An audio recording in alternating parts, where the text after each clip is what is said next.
My Govanen. Welcome to the Tolkien Lore Channel. I'm the Tolkien Geek, and I was browsing through YouTube one day, and this video came across my feed that I thought would be kind of interesting to do as a video of my own. It's a video about two guys doing a thing on whether a story is from the Bible or the Lord of the Rings. And I have not watched the video yet, so we're going to experience this sucker together and we're going to see how well I can do at answering the questions. I don't think it's going to be that hard because I've read The Lord of the Rings and the Bible several times, but maybe he's going to word some of the stories in a really vague way to make it tough. I don't know. So let's get started with this video, and I'll link to the video itself in the description if you want to watch it on your own. I'm going to be playing it in the background on mine so you can see it and hear it, but I'm going to at least make it easier for you if you want to follow along. Click the link below because I don't know how well the audio is going to come out on mine. I'm going to try to make it come out as well as I can, but can't make any promises. Can you give us your best Gandalf impression? Oh, Frodo. A wizard arrives precisely when it needs to. Can you give us your best Jesus impression?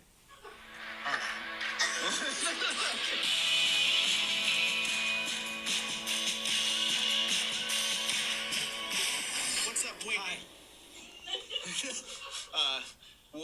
What's up? Wait Nation. I'm Gavin from The Wally Show, joined by Mike Donahue. He. And today we're doing a this or that based on the Bible or Tolkien. What is your level of Bible knowledge and Lord of the Rings knowledge? Well, I feel like growing up in Christian school might give me an edge on my Bible knowledge. Okay. Tolkien, I know Lord of the Rings, I know The Hobbit, but he's got a lot of other He does. books and things around those that I never read. So why don't we get right into it? This will be the first one. 4 heroes separated.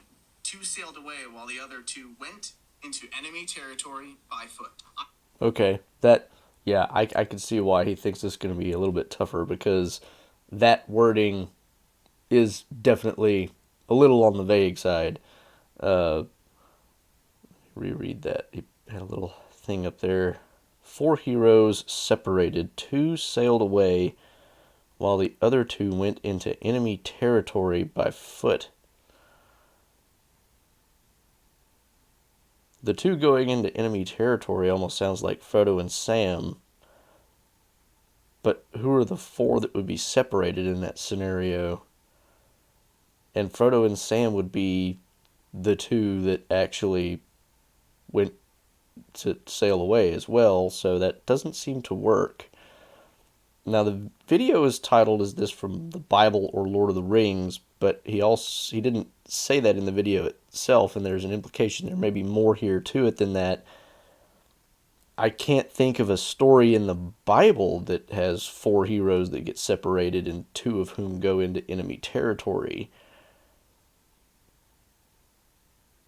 But nevertheless, I can't think of a specific story from Tolkien where this would actually apply.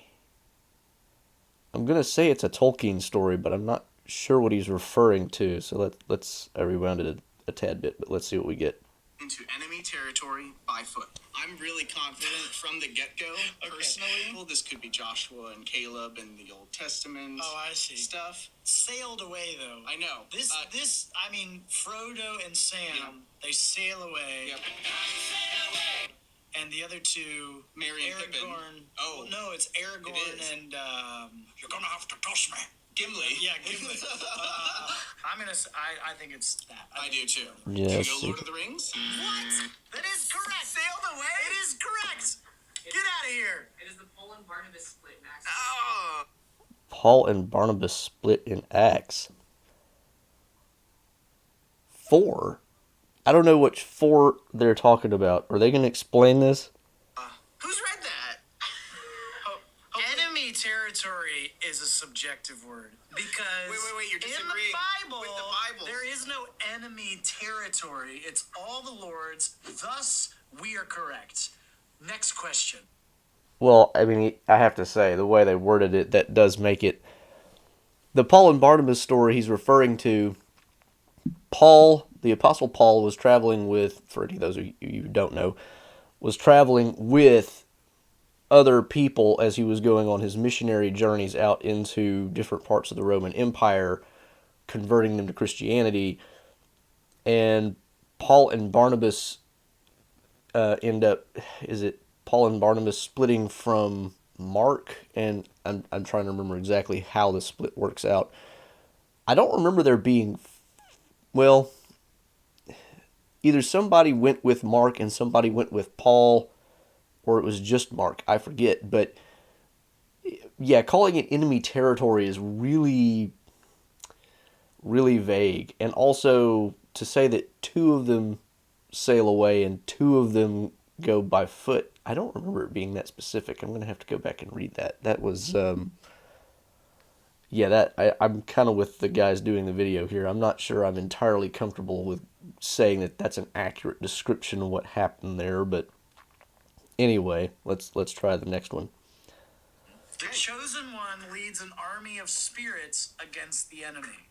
Okay, now if that's not Aragorn and the dead men of Dunharrow, they're really, really trying to just trick people here.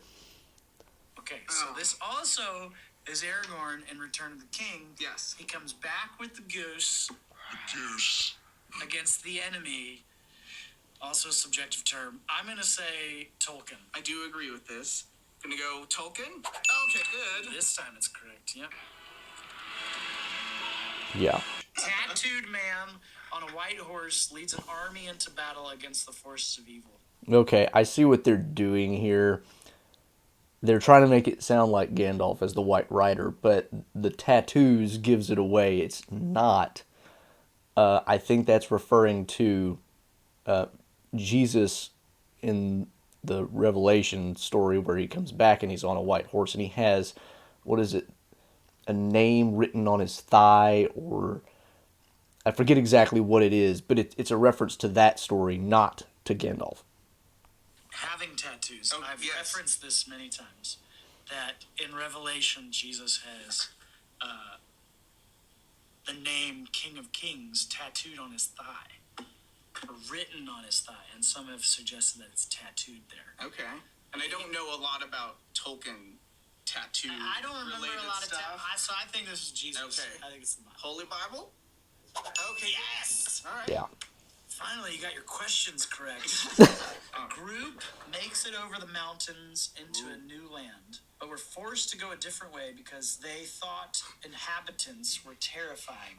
Okay, so that again seems like it's trying to evoke the idea of Frodo and Sam and Gollum, but it's actually the Israelites after leaving Egypt going into the Promised Land because they send 12 spies, and this is they referenced Joshua and Caleb earlier. That was a reference to this story actually because Joshua, Caleb, and 10 others, one from each of the tribes of Israel, go into the Promised Land to spy it out, and Joshua and Caleb are like, let's do this. God has said he's going to give us the land. Let's go in and take it. And the other 10 are like, those people are scary. We're not going to be able to do it. And they ended up not doing it. And so God punished them by saying, okay, you're going to have to wander around in the wilderness for 40 years. So that's definitely what this is referring to. Now, this could be very Lord of the Rings, misty mountains, running They're away up the from... pass, and then they have to go back down. The inhabitants are terrifying. That's interesting. Could this be like Abraham as he's entering the land that God promised him? I can't Or believe these guys haven't Exodus gotten it related when they stuff already where they're referenced entering Joshua and into Caleb. Promised land, but it's actually giants. I think this is a trick question, and it's There he's on it. Bible. See, Oh, trick good question. twist. I see what they're doing now. The Creator brings forth life through song. Okay, song gives this one away. It's the Ainulindale. It's obviously Tolkien. But this also proves that they're not just sticking to Lord of the Rings, by the way. So the video is not accurately titled. Just, pointing that out. Okay. It has to be the Bible. There's a part of me that remembers that Tolkien wrote the Silmarillion. There was a kind of god-like figure in that one. Could be that. Now, so through song, in Genesis, God just speaks. Yes. So maybe the song is Tolkien. Let's go Tolkien. Tolkien. Yay, nicely done! A sorceress summons a ghost to gather information for a king. That's definitely the Bible, because this is a story about the Witch of Endor, which is interesting because the word Endor brings together not only the Bible and the Lord of the Rings, but also Star Wars. Endor being a name for Middle Earth in one language. Endor being, of course, the planet moon that happened where the Return of the Jedi happens, and it's this thing in the Bible.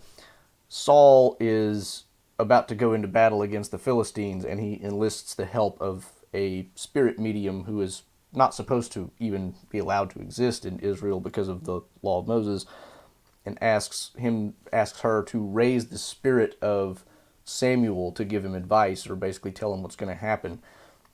She's not very comfortable with it because she's like, "Don't you know that this is illegal?" Not even realizing it's Saul. But anyway, that's the story that this is referring to. But it sounds like something that you might hear in like a Tolkien story if you're not very familiar with his stuff.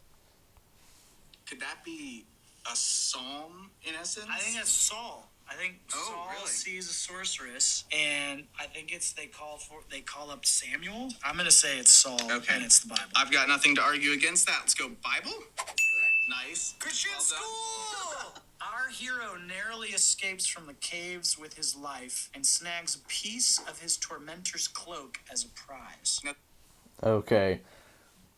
This again is being worded extremely vaguely, but this is a reference to David when he's on the run from Saul in a different part of Saul and David's story.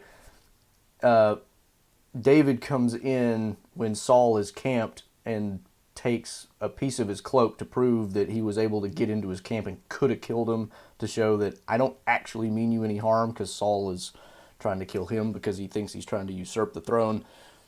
And he takes the cloak from Saul, or a piece of the cloak from Saul, and gets out, and then later shows it to him saying, "Look, I could have killed you. I didn't. I'm not trying to do anything harmful to you." That's what this is.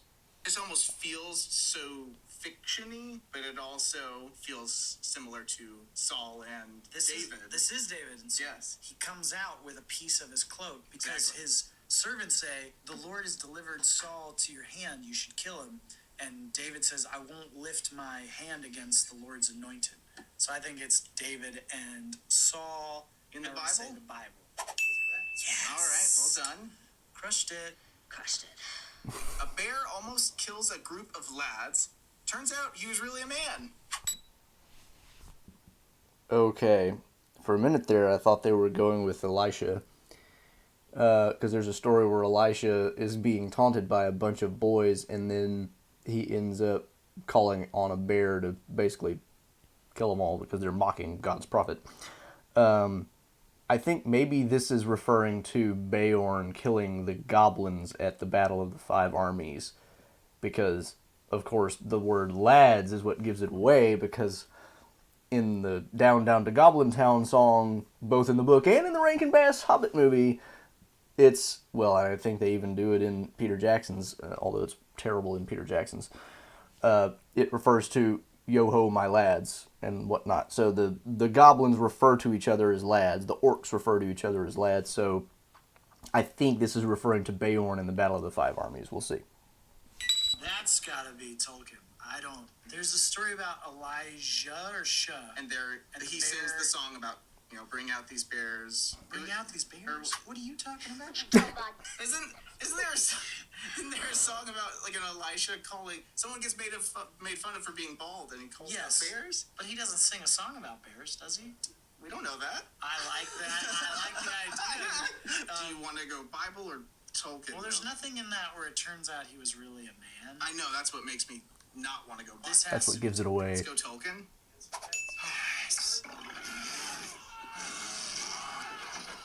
Spirits torment a man drawn to the evil he possesses.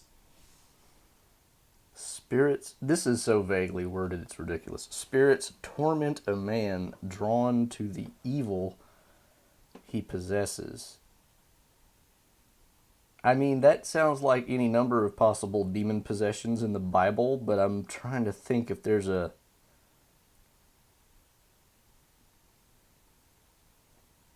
Spirits torment a man.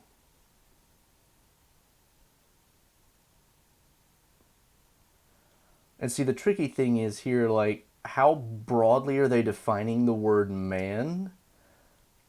Because you could argue that this is Frodo, and the spirits are the Nazgul, and they're tormenting him because of the ring.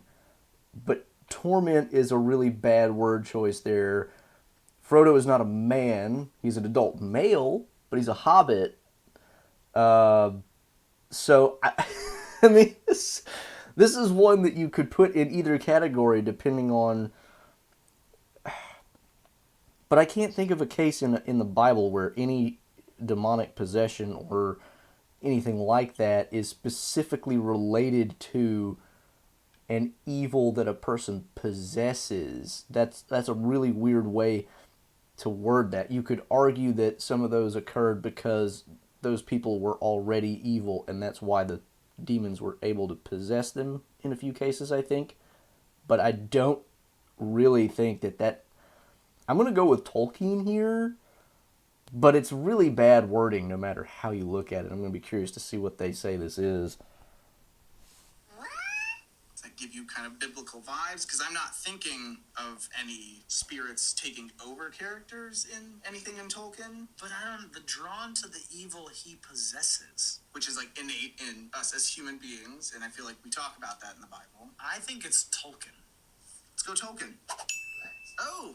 Nazgul chasing Frodo, trying to take the One Ring. That's a Nazgul? Yeah, see, that to me, that's terrible. That's...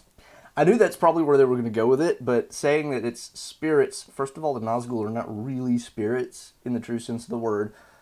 They're tormenting a man. Frodo... yeah, that's just... That's playing really fast and loose to try to make it harder than it ought to be, but okay, whatever. Drawn to the evil. See, he 'Cause the possesses ring. the ring. Yep. See, okay. All right. I like that. I already know this one. A king goes crazy and lives among the animals for a year, but then comes to his senses and returns home, which is a reference... Before he says it, I'm going to tell you who it is. It's a reference to Nebuchadnezzar. to Nebuchadnezzar. Okay, I remember this. Easy. Fingernails get long like an animal. Ew. Nailed it. All right. A man gets greedy for power, so the ground opens up and swallows him and all his followers. This one is also from the Bible. It's a story of while the Israelites were on their way to the Promised Land, I think he's one of the Levites. I forget exactly, but his name is Korah, and he complains that Moses is calling all the shots, and he says, well, we want to have a share in the say of how things go too. So I'm pretty sure that's what's happening here, because as a result of this, Moses said, if you want to side with that guy, go over there. If you want to side with me, come over here. And when everybody picks their side, God opens the ground underneath Korah and his followers, and that's the end of that. So the Bible, Oh. that's like the sons of Kadosh, or Korah. Sons of Korah. Okay. Well, Yeah! Sons All right, of Mike. Korah. Is it Korah?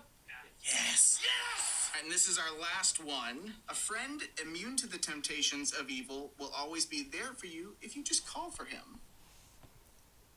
I think they're trying to cheat and go with both on this. I suspect they're going to say this is both a reference to Sam and Jesus. But Sam is not immune, so it better be just the Bible. But let's see what they do with that. Does this feel Gandalf-y to you? It feels both Gandalf-y. It's like the eagles Yep. who come to Frodo's aid. Save him in the No. end. But this could also mean Jesus. I think Jesus is more immune to the temptations of evil than an eagle. Oh, he absolutely is. I think this is a reference to Jesus. All right, let's go for the Bible. Tom Bombadil. Oh, Tom Bombadil. Oh my gosh. What? Hang on, let me go back and reread that, because a friend, if you just call for him. Okay, but will always be there for you. That's why it's wrong, because like all of that actually works if you say will be there for you if you just call for him. But when you stick in always, that's the problem, because Bombadil will not leave the realm, the little boundaries that he's set for himself, and that's one thing that's made clear in the story. And so the idea that he'll always be there for you, if as long as you're within his little realm, that works. But the minute you step foot outside that, he's not. And so to say that he'll always be there for you, That's cheating. That's not actually accurate, guys. That's not. No. Temptations of evil, Jesus, who will always be. Jesus is more immune to the temptations of evil than an eagle. Oh, he absolutely is. I think this is a reference to Jesus. All right, let's go for the Bible. Tom Bombadil. Oh, How is that not Jesus? A friend, Jesus, immune to the temptations of evil, Jesus, who will always be there for you if you just call him. Guys, we need this to be exclusively one or the other. This feels like a both and. So that means we got 12 for 12. there we go. Crushed it. You actually missed one. At the first one. Which was also the wrong answer that you guys gave. I'm gonna give us 12 out of 12. Way to go. If you say so. Well, let us know how you thought we did. We thought we got 12 out of 12, but what do you think? How'd you do? Because there's no way you got 12 out of 12. By their standard, I got the exact same score. And frankly, I actually agree with them. Because, like I said, on that first one, yeah, calling the whole Paul and Barnabas thing enemy territory, I mean, entering enemy territory by the logic of...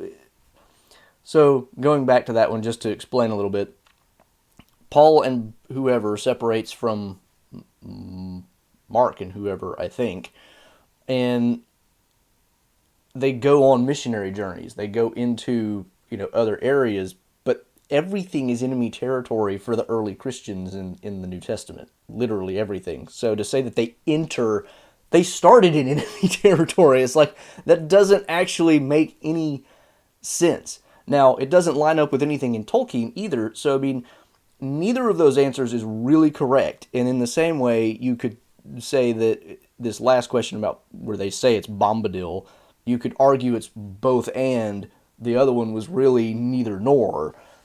So, I mean, they kind of cheated on the first one, and they're kind of cheating on this second one, on this last one too, because Tom Bombadil is not always there when you call him.